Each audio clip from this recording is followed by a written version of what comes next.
Hello friend, आप देख रहे हैं 2026 में सबसे बड़ी रिलीज होने वाली मूवी टेक्सको 26/10/2026 को रिलीज होने वाली एक एक्शन और लड़ाई से भरपूर मूवी है।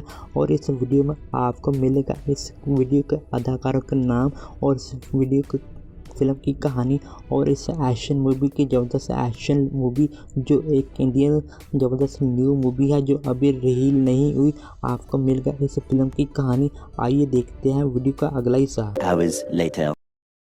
जी दोस्तों, आप देख रहे हैं 2026 में जो सबसे बड़ी रिलीज होने वाली मूवी टेक्सको और उसकी ज़बरदस्त कहानी। ये एक्शन मूवी है, लड़ाई से बड़ी हुई मूवी है।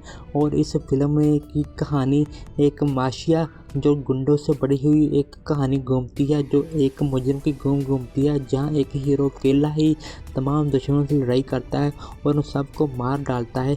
एक हीरो अकेला ही कई ऐसे ताकतवर माफिया गुंडों से लड़ाई करते करते यहाँ तक पहुँच जाता है, तमाम गुंडों को ख़त्म कर देता है। एक्शन से बड़ी और ताकतवर से बड़ी ये एक हीरो अकेला ही इस फिल्म में तमाम गुंडों को ख़त्म कर देता है।